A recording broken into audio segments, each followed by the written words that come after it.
Et on va prendre de nouveaux dispositifs pour aller jusqu'au bout. Des opérations place nette qui ont été décidées fin septembre, début octobre. On en est à plus de 900 interpellations. Investir certains endroits, certains quartiers pour faire des interpellations, pour faire des opérations judiciaires. On est en train de travailler justement pour d'abord intervenir beaucoup plus rapidement. Si on se base uniquement sur le répressif, ça n'a jamais marché, ça ne marche pas, ça ne marchera jamais dans aucun pays au monde. Il faut qu'on ait une approche beaucoup plus systématique.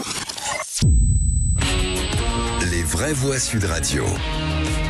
Philippe Bilger, c'est quand même l'une des prises les plus incroyables, comme quoi effectivement l'argent de la drogue, c'est une des sommes incommensurables. C'est colossal. Alors évidemment, j'aimerais pouvoir dire par un élan d'espoir et pour vaincre le blanchiment en quelque sorte que un jour on y arrivera. Ce que je constate tout de même, c'est qu'aujourd'hui, sans être un spécialiste, ma chère Cécile, de la chose, on met des moyens, on est conscient de la gravité de ce phénomène international et collectif et qu'on a des résultats parfois impressionnants. Je ne suis pas naïf, on n'y arrivera jamais totalement, mais ce qui me rassure, c'est qu'apparemment, il y a une prise de conscience et une concrétisation de la lutte contre le blanchiment et surtout conscience de la gravité de la chose. Moi, je crois qu'il faut rendre hommage aux Italiens, puisque quand même c'est des signalements de la douane italienne, Guardia di Finanza, et aux gendarmes français bien sûr. C'est les douanes et à la fois les contrôles, la police financière, la brigade financière en Italie.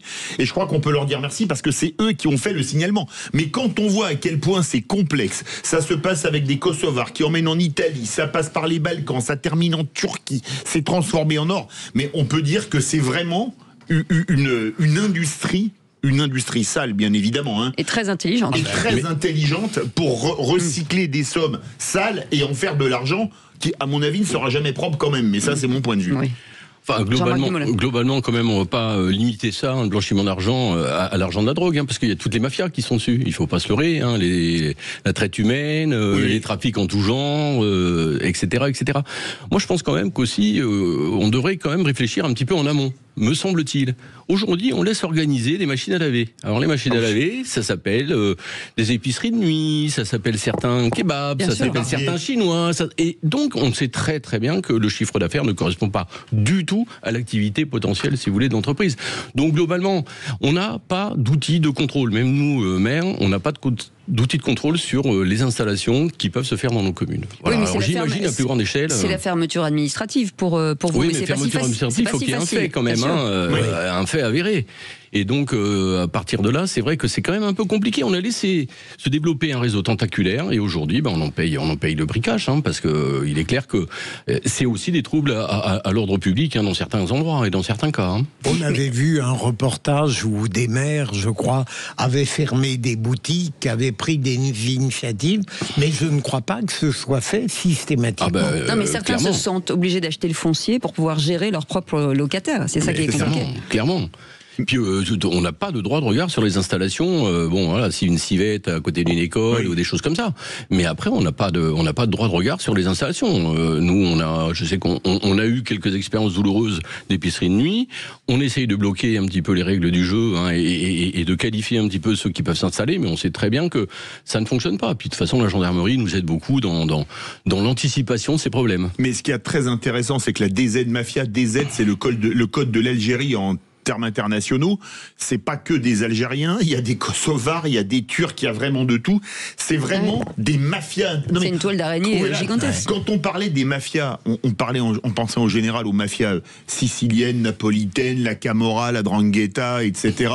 Ou alors les triades chinoises, etc. Là, c'est encore autre chose. Et les Russes, un peu. Ou les mafias russes, bien sûr, j'allais y arriver. Les mafias des Balkans, les mafias balkaniques, hein, la mafia kosovare, etc.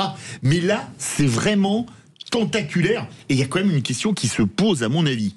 Comment est-ce que des pays, alors un pays comme la Turquie qui espère entrer dans l'Europe depuis quand même un certain nombre d'années, comment est-ce qu'il peut laisser de telles sommes se faire blanchir? Parce que, excusez-moi, quand vous avez de telles sommes qui arrivent, je pense que ça doit un peu titiller les banquiers qui les reçoivent, non? Peut-être c'est petit à petit. Hein, ça, non, mais même petit à petit, 55 kilos d'or, etc., c'est quand même... les articulations, mon cher Philippe. Oui. Ouais. Je connaissais la version huiler les relations sociales. Ça avait été dit par un leader patronal il y a quelques années pour parler des syndicats. En tout cas, ça devrait leur mettre un coup... Des banquiers guère scrupuleux aussi. Un coup au moral. Allez, vous restez avec nous, on fait une petite pause, on revient dans un instant et on en parlera avec un spécialiste de la drogue et du narcotrafic. Frédéric Sabila sera avec nous pour nous expliquer justement comment ça fonctionne. Restez avec nous, on revient dans un instant, à tout de suite. Sud Radio. Sud Radio. Parlons vrai. Parlons vrai. Sud Radio. Parlons vrai. Les vraies voix Sud Radio. 18h-20h. Cécile Doménibus, Philippe David. Et autour de cette table, Philippe Bilger, bien entendu, Jean-Marc Dumoulin, maire de Villemur-sur-Tarn, et vous au 0800 26 300 300, et on revenait sur les 30 millions d'euros blanchis, dont 2,4 millions en cash et 55 lingots d'or saisis. Juste avant, l'info, on n'y croit pas dans quelques instants. Exaspéré par le comportement des députés, un homme envoie 600 préservatifs à l'Assemblée nationale. On va en parler dans quelques instants. En attendant, c'est Philippe David qui vous a conseillé le sujet. Non, il l'a trouvé tout seul. Absolument tout seul. Frédéric Saliba est avec nous, un spécialiste de la drogue et du narcotrafic. Bonsoir, merci d'avoir accepté notre invitation à Sud Radio. C'est certainement l'une des plus grosses prises de la gendarmerie. Oui, alors c'est très impressionnant parce que on a rarement, en fait, quelque part, on s'attaque rarement au bas de laine du crime organisé. On sait que c'est le nerf de la guerre. Et là, quand même, 55 kilos d'or. Alors, ce qui est assez intéressant, c'est qu'en fait, dans le circuit du blanchiment, on serait au début. En fait, on collecte parce que évidemment, quand on achète de la drogue, c'est en petites coupures. Il faut transformer cette petite coupure. Et l'or est un très bon moyen.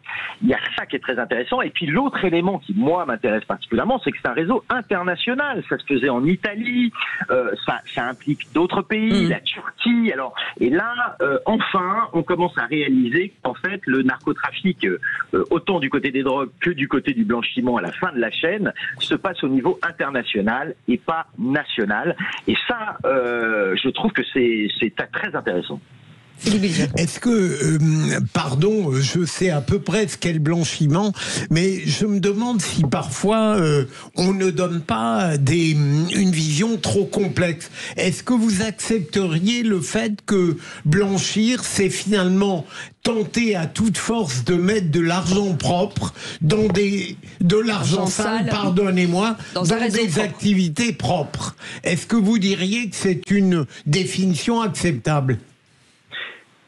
Cette question, vous me la posez à moi-même? Oui. Eh ben, écoutez, oui. Je trouve que c'est une bonne définition. Elle est sans doute pas complète dans le sens où cet argent peut fuir et être utilisé, être blanchi, mais il revient d'une manière ou d'une autre. Il revient, et surtout, en fait, on s'aperçoit que dans certains pays, la notion, en tout cas, d'argent propre, d'argent sale, est une notion beaucoup plus floue, en fait, chez nous. Et là, vous vous imaginez bien que ces kilos d'or n'étaient pas destinés à la France. Les commanditaires, les grands barons de la drogue d'ailleurs, ne sont pas en France. Ils sont souvent à Dubaï, ils sont dans des paradis fiscaux, ils vivent à l'extérieur, ils ne sont pas fous, voyez. Donc c'est vrai qu'on a un peu l'impression, alors moi les policiers me disent toujours qu'ils ont l'impression en fait de vider l'océan à la petite cuillère, c'est-à-dire que ces 55 kilos d'or qui peuvent nous paraître importants, et qu'ils le sont, sont au niveau du chiffre d'affaires du narcotrafic, et que le narcotrafic, pas les autres secteurs, tourne autour de 3,5 milliards, 6 milliards en fait d'euros par an pour la France. France. Les chiffres au niveau mondial décollent. L'ONU parle de 250 milliards par an, mais c'est vraiment une vision à minima. Les autres évaluations doublent, voire triplent. Et donc, en effet, c'est énormément d'argent. Cet argent, il circule. Moi, ce qui me rassure, c'est que cet argent était un peu le parent pauvre de la lutte contre le narcotrafic. Et là, on sent quand même, et j'espère qu'il y aura un avant, un après, c'est-à-dire que ces saisies vont se multiplier. Et là, on pourra dire, oui, en effet, les gouvernants commencent vraiment à s'attaquer au fléau. Allez-y, Philippe. Oui, j'ai une question. On parle souvent des narco-États. Est-ce que les pays qui blanchissent l'argent, est-ce qu'il y a pas des narco-États, mais des narco-blanchiments États. Je sais pas comment le dire, Frédéric Saliba. Des narco-blanchisseurs. Des narco-blanchisseurs, c'est ça. Voilà. Alors heureusement, nous sommes en France, donc je peux parler librement, et je vais pouvoir en mentionner. On serait ailleurs. Moi, j'ai été longtemps correspondant au Mexique. J'aurais évité de mentionner trop directement certains États. Mais vous avez en effet, alors le Venezuela est en ce moment en ligne de mire des États-Unis par rapport justement à des accusations concernant directement Maduro, le président vénézuélien, qui serait en fait à la tête d'un cartel de la drogue, figurez-vous. Et pourquoi, en fait, c'est tout simple, c'est qu'en fait, ça permet, et d'ailleurs je peux mentionner que le Mexique aussi est en ce moment en fait dans la tourmente, non pas pour sa présidente, mais pour des collaborateurs proches de l'ancien président. La présidente est sa dauphine, hein, donc elle est liée, et en effet ils sont mis en cause d'être directement des têtes de cartel. Et donc quand on parle de narco-État, l'expression n'est pas galvaudée, je peux vous le dire, et on commence à s'apercevoir. Alors souvenez-vous, il y a quelques années, HSBC, Grande Banque Mondiale, était mise en cause pour du blanchiment d'argent direct, des cartels de la drogue avec l'accord de la banque. L'argent, évidemment, est très corrupteur, et donc il faut avoir ça en tête. Oui, il existe des narco-États dans le monde. Fabrice Saliba, est-ce que, soyons clairs, est-ce que ça déstabilise un peu le trafic de ce qui vient de se passer? Est-ce que c'est une pierre, enfin, est-ce que c'est effectivement léger, ou est-ce que ça va quand même... on a l'impression que dès qu'on touche un peu au trafic en drogue, tout à coup il se replie, ils disparaissent un peu et ils reviennent plus tard. Est-ce que ça va changer quelque chose pendant au moins quelques semaines? Alors, c'est un coup donné. Vous savez, enfin, la bataille est longue et ce n'est qu'un coup donné. Il faut savoir que les organisations mafieuses ont un sacré jeu de jambes. Elles s'adaptent très très vite, elles ont des très bons informateurs, et il y a en fait dans la logique mafieuse des pertes. Il faut comprendre que les saisies sont en fait programmées, et donc aujourd'hui c'est vrai que ça touche le bas de laine, on le voyait très peu, et encore une fois c'est comme ça qu'on y arrivera, moi j'en suis persuadé, puisque la seule motivation des narcotrafiquants c'est l'argent, donc autant attaquer l'argent, mais en effet c'est une goutte d'eau. Je parlais des chiffres, 6 milliards d'euros par an. Alors imaginez quelques dizaines de millions d'euros saisis.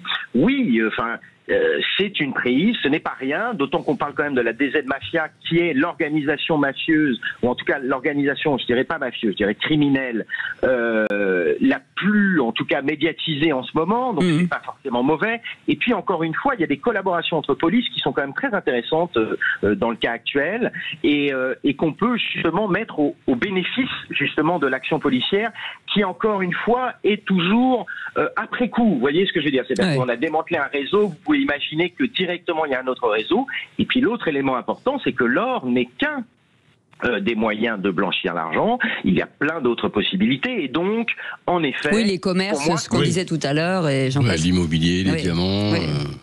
Absolument. Oui, et puis vous avez aussi des circuits, il faut voir par exemple les envois de fonds des migrants, vous voyez, dans leur pays sont même des sources d'argent énormes, et en effet les narcotrafiquants ont l'habitude d'envoyer en fait de l'argent par des individus, des petites mains comme on dit, et donc il y a plein de manières de blanchir de l'argent. On vient d'en pointer une. C'est quand même intéressant, il faut le féliciter. Oui, absolument. Merci beaucoup Frédéric Saliba d'avoir accepté notre invitation. Vous êtes spécialiste de la drogue et du narcotrafic. Et tout de suite,